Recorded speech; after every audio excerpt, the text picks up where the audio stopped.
볼 수가 있습니다. 그런데 성전 동쪽문에서 이상한 일이 펼쳐지고 있는 거죠. 성전 동쪽문 그 문지방에서 물이 졸졸졸 흘러나와서 성전 바깥으로 흘러나가고 있는 거예요. 제가 나름 건축 전공자 아니겠습니까? 네, 건물에서 물이 솟아나오면은 부실공사입니다. 부실공사. 굉장히 심각한 문제입니다. 하지만 하나님께서 보여주신 성전에 부실공사라는 건 말이 안 되죠. 이 물이 오늘 말씀에서 가장 키워드가 되는 중요한 의미를 가지는 상징이라고 볼 수 있습니다. 일단 물이 어디서 솟아나온다고 했죠? 이 성전 동쪽 문에서 솟아나온다라고 이야기를 하고 있습니다. 이 에스겔이 본 환상에서 나온 그 성전의 동쪽 문은 하나님의 영광과 관련된 문이라고 보면 되십니다. 우리 43장 1절부터 5절까지 한번 읽어보도록 하겠습니다. 43장 1절부터 5절까지입니다. 시작. 그 후에 그가 나를 데리고 문에 이르니 곧 동쪽을 향한 문이라. 이스라엘 하나님의 영광이 동쪽에서부터 오는데 하나님의 음성이 많은 물소리 같고 땅은 그 영광으로 말미암아 빛나니 그 모양이 내가 본 환상 곧 전에 성읍을 말하러 올 때에 보던 환상 같고 그 발 강가에서 보던 환상과도 같기로 내가 곧 얼굴을 땅에 대고 엎드렸더니 여호와의 영광이 동문을 통하여 성전으로 들어가고 영이 나를 들어데리고 안뜰에 들어가시기로 내가 보니 여호와의 영광이 성전에 가득하더라. 아멘. 본문에 나온 이 동쪽 문은 이 성전의 정문이라고 보시면 됩니다. 정문. 이 환상에 의하면 하나님은 동쪽 문을 통하여서 성전으로 들어가십니다. 그리고 하나님이 성전에 들어가신 후에 성전은 어떻게 됐다고 말했죠? 아까 본 5절에 보시면 하나님의 영광이 성전에 가득해졌다라고 이야기하고 있습니다. 하나님의 임재가 가득한 성전 안에서 물이 솟아나오고 있는 거죠. 잠시 후에 보겠지만 이 물은 만물을 소생시키는 하나님의 은혜 그 상징으로 보시면 됩니다. 이것을 통해서 우리가 볼 수 있는 첫 번째 메시지는 뭐냐면 하나님의 영광, 하나님의 임재, 하나님의 내주는 생명을 우리에게 가져다 준다는 것입니다. 여러분, 성전 자체가 어떤 회복이나 그리고 어떤 생명을 가져다 주지 않습니다. 그 성전 안에 하나님의 임재가 있을 때 비로소 생명이 흘러져 나온다는 것이죠. 하나님 이렇게 말씀하시는 것입니다. 이제 내가 새로운 성전을 지을 거야.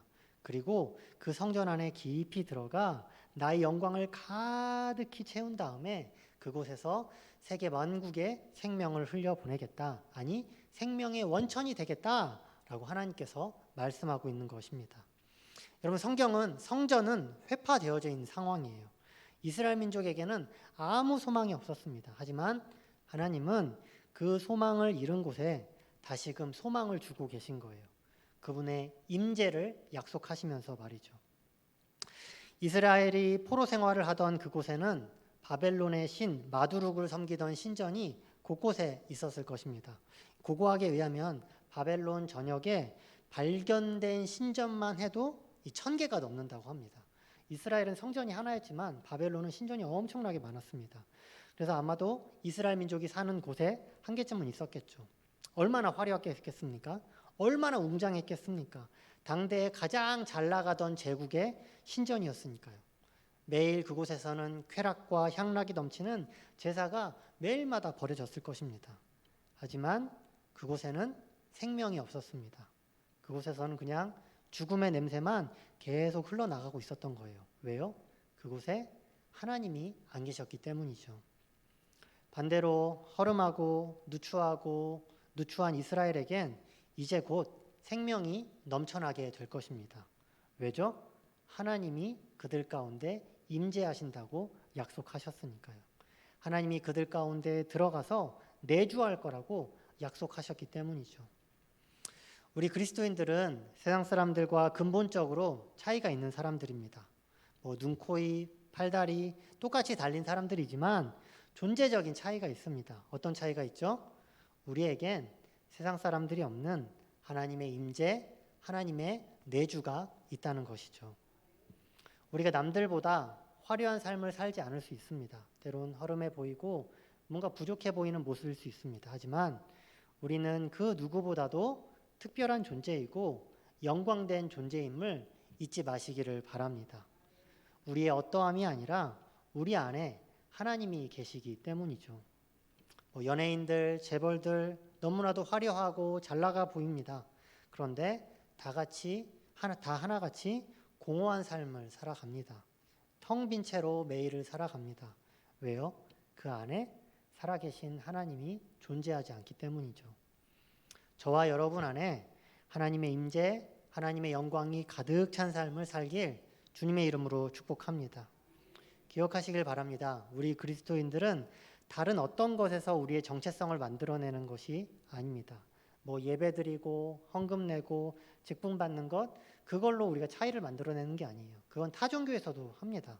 진짜 차이는 뭐냐면 우리 안에 있는 살아계신 여호와 하나님, 그분이 우리를 세상 사람들과 차이를 만들어낸다는 거예요. 오늘 이 시간 스스로에게 한번 질문해 보시기를 바랍니다. 내 마음의 중심 가운데 하나님이 정말 살아계신가? 그리고 그 하나님께서 주시는 그 생명이 내 안에 지금 샘솟고 나오고 있는가? 한번 말이죠. 예전에 사역했던 그 교회 바로 옆에 무당집이 있었어요. 무당집.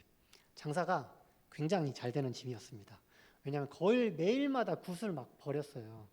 그때 제가 사역했던 교회는 개척 초창기여서 성도 수가 많이 없었습니다. 그래서 저희 교회에 찾아오시는 성도님들보다 그 무당집에 찾아오는 그 신도들의 수가 훨씬 더 많았어요. 그래서 가끔은 부럽지 않았습니다. 부럽지 않았습니다. 그건 농담이고, 어느 날 이렇게 교회 옥상에 올라가 있는데 이렇게 막 굿을 치면서 막 장구를 치고 또 굿을 하더라고요. 그래서 옥상에 올라가서 어떻게 굿하나 하고 이렇게 쳐다봤죠. 그런데 굿을 하고 있는 것을 보고 있는데 마음속에 그런 생각이 들더라고요. 저 무당이 가지고 있는 자기에게 신내림한 그 신에 대한 확신, 그런 체험, 이런 것보다 내가 믿는 하나님, 그 하나님에 대한 체험과 확신, 그 둘 중에 어떤 게 더 클까? 내가 더 클 수 있을까? 내가 확신할 수 있을까? 이런 생각이 들더라고요. 분명 내가 믿는 하나님이 진짜 하나님 맞는데 저 무당이 체험하는 그 신보다 내가 체험이 더 강한가? 이런 고민이 들더라고요.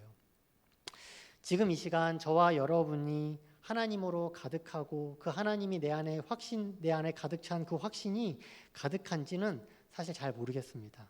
근데 중요한 건 뭐냐면 하나님께서 저와 여러분이 하나님으로 가득 차길 바라신다는 거예요.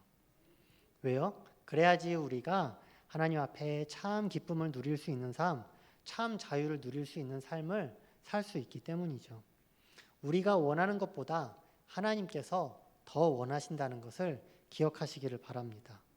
우리의 인생에 하나님의 임재가 가득한 인생을 되기 원하고 우리 안에 하나님의 내주가 가득 차길 원하는 것을 하나님 아버지께서 더 원하신다는 것이죠. 매 순간순간마다 하나님으로 가득하실 수 있길 소망합니다. 예배 때마다 하나님의 임재를 간절히 기대하시기를 바라요. 매일의 삶 가운데 순간순간마다 하나님의 말씀을 새기고 묵상하고 생각하시기를 바랍니다. 그럼 그 간절함에 하나님은 응답하실 것입니다. 그래서 여러분을 가득히 채우시고 여러분들로 하여금 하나님께서 원하시는 복된 삶, 자유로운 삶, 기쁨이 넘치는 삶을 살게 해주실 것입니다. 다시 말씀으로 돌아가 보도록 하겠습니다. 이 성전 문지방에서 나오는 물이 어떻게 나온다고 했죠? 2절을 보도록 하겠습니다. 2절 다 같이 읽어보도록 하겠습니다. 시작. 그가 또 나를 데리고 북문으로 나가서 바깥길로 꺾여 동쪽을 향한 바깥문에 이르기로 본즉 물이 그 오른쪽에서 스며 나오더라. 아멘. 여기서 스며 나온다라는 단어가 나오죠. 여기 단어가 뭐냐면 아주 미세하게 나온다.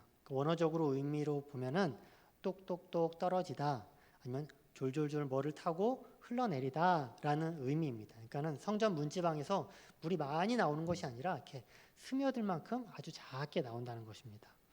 그리고 그 똑똑똑 떨어지고 졸졸졸 흐리는 물이 잠시 후에 어떻게 된다라고 성경은 말하고 있죠. 우리 3절부터 5절까지를 다 같이 한번 읽어보도록 하겠습니다. 3절부터 5절입니다. 시작. 그 사람이 손에 줄을 잡고 동쪽으로 나아가며 천척을 측량하연 후에 내게 그 물을 건너게 하시리. 물이 발목에 오르더니 다시 천척을 측량하고 내게 물을 건너게 하시니 물이 무릎에 오르고 다시 천척을 측량하고 내게 물을 건너게 하시니 물이 허리에 오르고 다시 천척을 측량하시니 물이 내게 건너지 못할 강이 된지라. 그 물이 가득하여 헤엄칠 만한 물이요 사람이 능히 건너지 못할 강이더라. 네, 처음에 스며 나오는 듯한 그 물이 거기서부터 천척을 측량한 후에 깊이를 재니까 그 물이 발목까지 찬다는 거죠. 그리고 그 발목까지 찬 곳에서 또 천척을 450m 정도 됩니다. 그곳에서 깊이를 재니까는 이제 무릎에까지 오는 거예요. 또 거기서 천척을 측량하니까는 가슴까지 오고 또 거기서 천척을 측량하니까 어떻게 됐다고요? 아예 건너지 못할 강이 되었다라고 성경은 이야기하고 있습니다. 그러니까 말 그대로 기적이죠, 기적. 여러분 강원도 태백에 가면 검룡소라는 곳이 있습니다. 검룡소. 그래서 수도권 시민들의 젖줄인 이 한강의 발원지라고 합니다. 뭐 저는 가보지 않았는데 하루에 한 2,000톤에서 3,000톤의 안반수가 막 솟아 나온다고 해요. 2,000톤에서 3,000톤의 물이 꽤 많죠. 하지만 한강에 비하면 정말 작은 양 아니겠습니까? 한강은 폭이 1km가 넘잖아요. 그런데 한강은 검룡소뿐만 아니라 여기저기에서 오는 물이 합쳐져서 온 물로 인해서 그렇게 많아진 것이죠. 하지만 오늘 본문에서 나오는 사건은 그 성전에서 나오는 그 작은 물, 똑똑똑 흘려내려는 그 물이 점점 많아져서 거대한 강이 된다는 그런 이야기입니다. 여러분 이것이 무엇을 의미할까요? 우리 누가복음 13장 18절부터 21절 말씀 다 같이 읽어보도록 하겠습니다. 18절부터 21절입니다. 시작. 그러므로 예수께서 이르시되 하나님의 나라가 무엇과 같을까? 내가 무엇으로 비교할까? 마치 사람이 자기 채소밭에 갖다 심은 겨자씨 한 알 같으니 자라 나무가 되어 공중의 새들이 그 가지에 깃들였느니라. 또 이르시되 내가 하나님의 나라를 무엇으로 비교할까? 마치 여자가 가루 서말 속에 갖다 넣어 전부 부풀게 한 누룩과 같으니라 하셨더라. 우리 사도행전 1장 8절도 읽어보도록 하겠습니다. 사도행전 1장 8절입니다. 시작. 오직 성령이 너희에게 임하시면 너희가 권능을 받고 예루살렘과 온 유대와 사마리아와 땅끝까지 이르러 내 증인이 되리라 하시니라. 아멘. 오늘 말씀은 방금 읽은 성경들과 맥을 같이 합니다. 이게 무슨 의미냐면 오늘 본 성전 밑에서 나온 그 졸졸졸 흐르는 물이 강이 되고 바다를 살린다는 그것은 십자가 복음이 결국 온 민족과 열방 가운데 퍼져나가는 것을 예표하는 환상이라는 것이죠. 여러분 예수님께서 십자가에서 이루신 그 사건은 처음에는 전 지구적인 사건이 아니었습니다. 예루살렘이라는 그 조그만 동네에서 벌어진 아주 지역적인 사건이었습니다. 아까 2절에서 나오는 이 스며들다, 스며나오다라는 단어 원어 뜻 아까 말씀드렸죠.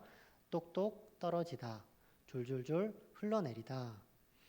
십자가를 타고 내린 그 예수님의 피가 처음에는 똑똑똑 흘러내렸지만 그 복음은 좀 있다가 제자들에 의해 유다 온 구역구역에 흩어지고 또 유대를 넘어서 사마리아까지 퍼지게 되고 나중엔 이방인을 통하여서 땅끝까지 전해지는 강이 되었습니다.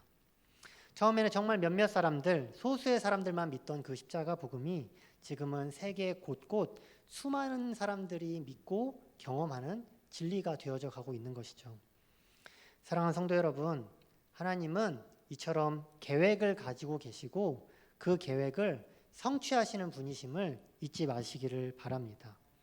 에스겔이 이 환상을 보았을 때 주전 573년에는 그 어떤 희망도 없을 때였습니다. 왕조는 멸망했고 성전은 흔적도 없이 사라진 때였습니다. 다윗 왕가에서 무슨 왕이 나오고 그 왕이 온 세상을 통치하냐, 그런 꿈을 어떻게 꿀 수가 있었겠습니까? 말 그대로 꿈이었죠. 하지만 하나님은 결국 그 꿈을 이루어내셨습니다. 지금도 세계 곳곳에 그 하나님의 꿈을 이루어 나가고 계십니다. 열방 가운데 복음이 전해지는 그 역할을 지금 하고 계신 것이죠. 여러분 대한민국 얼마나 못 살았습니까? 저는 뭐 경험해보지 못했지만 할머니, 할아버지들 이야기 들어보면 항상 배고프고 굶주리고 그런 못 사는 삶의 연속이었다고 해요. 하지만 하나님께서 우리나라를 선교하는 나라로 사용하시고자 하자 어떻게 되었죠? 그 선교 사명을 감당하기 위해 경제적으로 풍성하게 만드시고 부강하게 하시고 그래서 지금은 어느 곳에서도 대한민국 여권 하나만 있으면 프리패스, 그러니까 마음대로 여행할 수 있는 그런 나라가 되었습니다. 계획을 성취하시는 그 하나님을 믿으시기를 바랍니다. 우리의 현재와 상관없이 하나님은 우리를 통해서 일하실 수 있는 분이십니다. 그분의 계획이 이스라엘 민족에게만 있는 것이 아니라 저와 여러분 각자에게 다 있다는 것을 기억하시기를 바랍니다. 때론 먹고 사는 것이 빠듯해서 흘러가는 대로 살 때 왜 없겠습니까? 앞에 닥친 문제 그거 처리하기도 바쁠 만큼 너무나도 분주한 시대 가운데 우리가 살고 있죠. 그럼에도 불구하고 하나님께서 각자에게 주신 비전과 소명 그것이 있다는 것을 꼭 기억하시기를 바랍니다. 그래서 하나님께서 여러분들 각자에게 가지고 계신 비전과 소망을 다시 한번 붙잡으시길 바라요. 야, 김 집사, 저기 있는 한 영혼 보이지? 너에게 맡겨진 영혼이야. 잘 돌봐. 야, 저기 최권사, 저기 교회 일 보이지? 너에게 맡겨준 영역이야. 목숨을 다해서 충성해라. 하나님께서 각자에게 주신 사명과 비전이 있다는 것을 기억하시고 잘 감당하실 수 있기를 바랍니다. 주일학교 교사 한 명이 가르치는 그 어린아이 한 명이 뭐 친구들을 전도해서 그 여러 명이 되고 그 여러 명이 어떻게 보면 그 중에서 한 민족을 구원할 수 있는 선교사가 나올지 어떻게 알겠습니까? 찬양팀이 아까도 찬양했지만 그 열심히 찬양한 그 찬양 예배에서 한 사람이 은혜 받고 지구 반대편으로 선교 나가서 복음을 전하게 될지 어떻게 알겠습니까? 맡겨진 사명, 계획, 그것이 무엇인지 다시 한번 추스리시고 그것에 충성을 다하시길 바랍니다. 하나님께서 놀랍게 일하실 것입니다. 사랑하는 성도 여러분, 저와 여러분 각자에게 담겨 있는 하나님의 계획을 다시 한번 생각해 보시길 바랍니다. 아마 예전에 은혜 받았을 때 하나님께서 부어주신 비전이 아마 하나씩 있지 않았을까 저는 생각이 됩니다. 그 소명을 다시 한번 기억하시고 한 걸음 한 걸음 나아가시기를 바랍니다. 그럼 하나님께서 성취하십니다. 하나님께서 일하십니다. 그 하나님을 믿으시길 주님의 이름으로 축복합니다. 그 성전 밑에 흐르던 그 강은 강으로만 남아있지 않죠. 우리 6절, 7절 우리 다 같이 읽어보도록 하겠습니다. 6절, 7절입니다. 시작. 그가 내게 이르시되 인자야 내가 이것을 보았느냐 하시고 나를 인도하여 강가로 돌아가게 하시기로 내가 돌아가니 강 좌우편에 나무가 심이 많더라. 아멘. 성전 밑에서 흐르던 그 강은 주변의 나무를 살리고 나무 자체가 되는 거죠. 나무가 그 강물을 흡수한다라고 생각해도 되지만 또 어떻게 생각해 보면 그 강이 곧 나무가 된다고도 볼 수 있겠죠. 그뿐입니까? 8절부터 10절입니다. 우리 다 같이 읽어보도록 하겠습니다. 시작. 그가 내게 이르시되 이 물이 동쪽으로 향하여 흘러 아라바로 내려가서 바다에 이르느니 이 물 흘러내리는 물로 그 바다의 물이 되살아나리라. 이 강물이 이르는 곳마다 번성하는 모든 생물이 살고 또 고기가 심이 많으리니 이 물이 흘러 들어가므로 바닷물이 되살아나겠고 이 강이 이르는 각처에 모든 것이 살 것이며 또 이 강가에 어부가 설 것이니 엔게디에서부터 에네글라임까지 금을 치는 곳이 될 것이라. 그 고기가 각기 종류를 따라 큰 바다의 고기같이 심이 많으려니와. 아멘. 이 성전 밑에서 흘러나온 물은 결국 죽어가는 바다까지 살리는 것을 우리가 볼 수 있습니다. 원래대로라면 강물이 바다에 들어가면 강물은 온데간데 없이 그냥 바다가 되어버리는 게 맞죠. 하지만 하나님은 상식을 뒤엎어서 일하십니다. 죽어있던 바다가 오히려 생명의 강을 통해서 살아나는 것을 우리가 보게 되는 거죠. 이 8절과 9절에서 말하는 이 바다는 이 팔레스타인 지역에 있는 이 사해를 말하는 것입니다. 사해는 여러분 아시겠지만 죽은 바다입니다. 죽은 바다. 염분이 너무나도 강해서 물고기가 살 수 없는 곳이 사해예요. 하지만 하나님은 말씀하시는 것입니다. 그 성전 밑에서 나온 그 물을 통해서 그 거대한 사해가 다시 살아나게 될 것이다. 그리고 그 살아난 바다는 수많은 물고기들이 논이는 곳이 될 것이다. 라고 우리에게 이야기하고 있습니다. 개인적으로 6절과 7절에서 나오는 그 회복은 저는 첫 번째로 영혼의 회복이라고 생각이 됩니다. 성경에서 인간을 나무로 표현할 때가 꽤나 많습니다. 야곱을 이야기할 때 뭐라고 이야기하죠? 담장 너머로 뻗은 나무다라고 이야기를 하죠. 이스라엘 민족에게 이야기할 때 감람나무다, 백향목이다 이런 식으로 나무에 빗대서 사람을 많이 이야기합니다. 그 나무가 어떤 나무가 되겠다고 말씀하시는 거죠? 우리 12절입니다. 12절 시작. 강 좌우가에는 각종 먹을 과실나무가 자라서 그 잎이 시들지 아니하며 열매가 끊이지 아니하고 달마다 새 열매를 맺으리니 그 물이 송소를 통하여 나옴이라. 그 열매를 먹을 만하고 그 잎사귀는 약재료가 되리라. 네, 하나님께서 말씀하시는 이 나무들은 열심히 광합성만 하고 열심히 살지만 열매 없는 나무가 아니라는 것입니다. 잎사귀만 무성한 나무가 아니라는 거예요. 열매를 맺어서 사람들을 기쁘게 하는 나무, 심지어 잎사귀까지 사람들을 회복시키는 약재로서의 나무가 되게 할 것이다 라고 이야기하고 있습니다. 저와 여러분이 그렇게 쓰임받기를 주님의 이름으로 축복합니다. 우리는 본인만을 위해서 사는 그런 존재로 우리가 부르심을 받지 않았습니다. 겨우겨우 구원을 이루어가는 삶, 죄에 안 지으려고 아둥바둥하는 삶, 그런 삶으로 우리가 초대받은 것 아닙니다. 그것을 넘어서 다른 이들을 이롭게 하고 다른 이들에게 예수 그리스도의 생명을 전해주고 치유하고 회복시키는 그런 존재로 우리가 부르심을 받았다는 것을 기억하시기를 바랍니다. 하지만 그것을 우리의 힘으로 할 수 없다는 것이죠. 우리의 힘으로 할 수 없습니다. 12절은 어떻게 말하고 있냐면 이렇게 말하고 있습니다. 강 좌우가에는 각종 먹을 과실나무가 자라서, 그러니까 강 좌우에 잘 붙어 있기만 하면 열매가 맺어지게 된다는 것입니다. 하나님의 은혜 가운데 우리가 항상 뿌리를 내리고 있으면 누가 일하신다는 거예요? 하나님께서 알아서 일하신다는 것입니다. 하나님께 여러분이 가진 뿌리를 깊이 있게 내리실 수 있기를 바랍니다. 하나님을 매일마다 가까이 하실 수 있기를 바랍니다. 그럼 열매는 자연스럽게 맺어지게 돼 있습니다. 우리 요한복음 너무나도 잘 아시는 말씀 15장 4절부터 5절까지 읽어보도록 하겠습니다. 요한복음 15장 4절부터 5절 말씀입니다. 시작. 내 안에 거하라. 나도 너희 안에 거하리라. 가지가 포도나무에 붙어 있지 아니하면 스스로 열매를 맺을 수 없음 같이 너희도 내 안에 있지 아니하면 그러하리라. 나는 포도나무요 너무니는 가지라. 그가 내 안에 내가 그 안에 거하면 사람이 열매를 많이 맺나니 나를 떠나서는 너희가 아무것도 할 수 없음이라.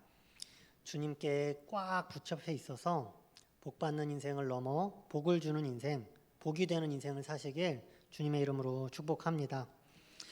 마지막으로 8절, 10절에 나오는 바다를 회복시키는 것은 하나님께서 통치하시는 그 하나님 나라가 이렇게 편만하게 온 우주 가운데 이루어진다는 말씀입니다. 저는 하나님 나라가 계속적으로 확장되어져 나간다는 것을 믿습니다. 이거는 단순히 복음 전파만을 의미하는 것이 아닙니다. 그것을 넘어서 예수님께서 이 땅에 오셔서 행했던 그 모든 일들이 이 땅 가운데 정말 편만하게 행해진다는 것이죠. 여러분 생각해 보십시오. 불과 150년 전까지만 해도 노예제도라는 것이 있었습니다. 그런데 지금은 어떻게 됩니까? 비정상적인 것이 됐죠. 노예제도라는 것이 점점 없어져 가고 있습니다. 그 노예제도 폐지의 중심 가운데 누가 있었던 것이죠? 그리스도인들이 있었던 것입니다. 그러니까 하나님의 통치, 예수님의 삶의 방식이 우리도 모르는 사이에 누룩처럼 조금씩 퍼져 나가고 있다는 거예요. 그뿐입니까? 제가 어렸을 때만 해도 장애인에 대한 인식이 별로 좋지 않았습니다. 근데 시간이 흐르면서 어떻게 되어져 가고 있죠? 장애인, 여성에 대한 인권 이런 것들이 조금씩 향상되어져 가고 있다는 거예요. 예수님께서 공생의 생활에 장애인들을 대하고 여성들을 대했던 그 모습들이 시간의 흐름에 따라서 하나님 나라와 같이 점점 퍼져나가고 있다는 것이죠. 우리는 그 과정 가운데 살아가고 있는 사람들입니다. 그 과정 가운데 그리스도인들의 역할이 어느 정도일지는 사실 잘 모르겠습니다. 중요한 것은 뭐냐면 하나님께서 그 계획을 가지고 우리를 통해서 조금씩 이뤄나가고 있다는 것이죠. 여러분, 기후위기에 대한 생태적 노력 요즘 화두입니다. 여러분, 그리스도인이라면 우리도 역시 두 팔 걷고 나서야 합니다. 왜냐하면 하나님께서 창조하신 그 생물들 하나하나 다 귀한 것 아니겠습니까? 그것들이 멸종되지 않도록 우리도 마땅히 그 역할에 동참해야 한다는 것이죠. 하나님은 회복의 과정 가운데 우리를 초청하고 계십니다. 그래서 우린 매 순간의 일상 가운데 성경적 가치관으로 사는 것이 무엇인지 계속 고민해야 됩니다.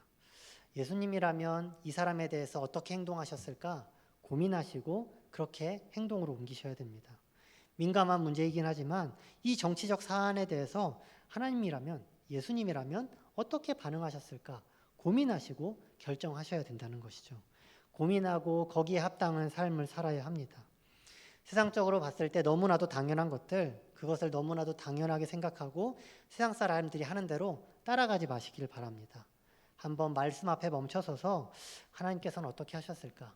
예수님께서는 어떻게 하셨을까? 고민하고 결정하시기를 바랍니다.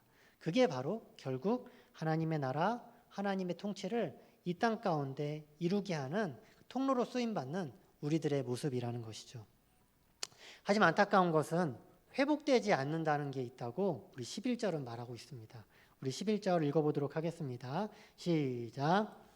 그 진펄과 갯벌은 되살아나지 못하고 소금 땅이 될 것이며. 아멘. 실제로 이 사해 근처에는 웅덩이들이 있다고 합니다. 그래서 비가 많이 올 때 사해가 막 넘쳐서 그 웅덩이에 짠 바닷물이 막 들어가는 거예요. 그리고 해가 쨍쨍 찌면 어떻게 되겠어요? 그게 다 말라가면서 그 땅은 소금기가 가득한 땅이 되는 거죠. 그게 몇 번 반복되면 결국 아무것도 살 수 없고 자라날 수 없는 죽음의 땅이 되는 것입니다. 그게 이 11절에서 말하는 진펄과 개펄을 말하는 거예요. 이러한 모습은 성전 문지방에서 시작된 그 강물을 받아들이지 않는 결과물이라고 볼 수 있는 것이죠.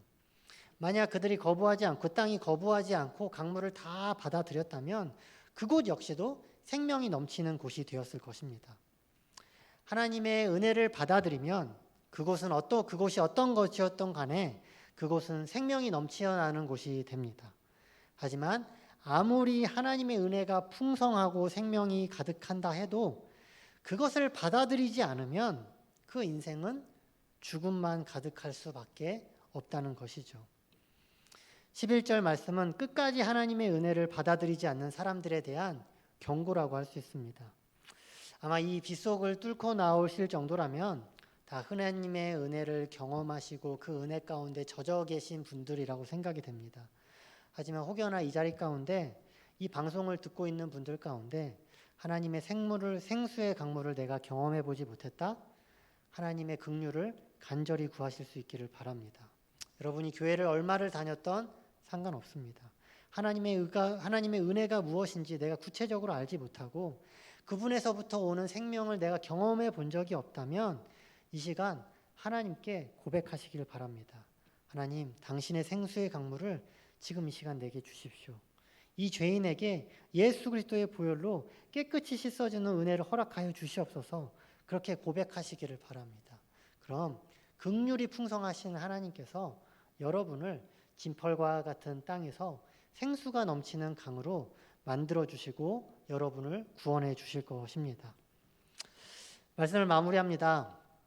모두가 바벨론이라는 이방 땅에서 이방 문화에 젖어 살 때 에스겔이라는 사람은 하나님의 환상을 보고 그분이 이루실 회복을 계속 꿈꾸며 살았습니다. 어쩌면 에스겔은 48장에서 그 환상으로 그냥 끝이 나지만 그 환상을 본 이후에 그 말도 안 되는 그 꿈을 붙잡고 매일 기도했을지 몰라요. 그리고 그 꿈을 사람들에게 이야기하며 하나님 살아계셔. 돌이켜. 회개해. 말씀에 따라 살아라. 계속 외쳤을지 모르겠어요. 아마 일평생을 그렇게 살지 않았을까 생각이 됩니다. 하나님은 저와 여러분을 그런 존재로 세워지기를 원하십니다. 하나님은 저와 여러분을 꿈꾸는 사람으로 부르셨습니다. 어떻게 보면 꿈꾸는 사람이 아니죠. 지극히 영원한 현실을 살아가는 사람으로 우리를 부르셨습니다. 하나님은 우리로 하여금 그렇게 살라고 예수 그리스도의 보혈을 우리 가운데 주셨고 그 귀한 피값으로 주신 삶, 저와 여러분들의 시간을 하나님의 꿈으로 수놓아 가실 수 있길 주님의 이름으로 축복합니다. 저와 우리 성도님들 그리고 우리 안양중앙교회에 있는 모든 지체들 안에 하나님의 꿈이 가득하길 주님의 이름으로 축복합니다. 아멘.